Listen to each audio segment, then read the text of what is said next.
നമ്മുടെ soil clay ഉണ്ടാക്കണതിൻ്റെ part 2 video ആണ് കേട്ടോ ഇത്. അപ്പം നമ്മുടെ സോയിൽ ക്ലേ റെഡി ആയോ എന്നറിയാനുള്ള ഒരു ടിപ്പാണ് കേട്ടോ ഇത്. നമ്മുടെ സോയിൽ ക്ലേ റെഡി ആവുന്നതിന് മുമ്പ് തന്നെ നമ്മൾ കയ്യിലെടുക്കണം ഇത്തിരി. എന്നിട്ട് നമ്മുടെ സോയിൽ ക്ലേ അധികം നമ്മുടെ കയ്യിൽ ഒട്ടണില്ലെങ്കിൽ ചെറുതായിട്ട് സോയിൽ ക്ലേ റെഡി ആയിട്ടുണ്ടെന്നാണ് കേട്ടോ അർത്ഥം.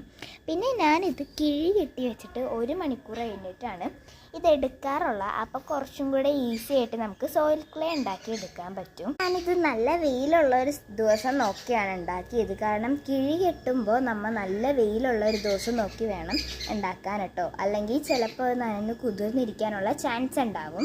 കിഴി കെട്ടുമ്പോൾ നമ്മൾ മിനിമം 1 മണിക്കൂറത്തോളം വെയിറ്റ് ചെയ്യാൻ വെക്കണം. കുറച്ച് നാളായിട്ട് നമ്മുടെ സബ്സ്ക്രൈബേഴ്സ് കൂടുകയും കുറയുകയും ചെയ്യാറുണ്ട്. അപ്പോൾ എല്ലാവരും സപ്പോർട്ടും കൂടെ ചെയ്യണേ. എന്നാലേ നമുക്ക് 8K സബ്സ്ക്രൈബേഴ്സിൻ്റെ ഗിവ് അവേ നടത്താൻ പറ്റുള്ളൂ. നമുക്ക് സോയിൽ ക്ലേ ഉണങ്ങി കഴിയണവരെ വെയിറ്റ് ചെയ്യേണ്ടി വരും. അതുകൊണ്ട് തന്നെ നമുക്ക് പാർട്ട് 2 കാണാം. അപ്പോൾ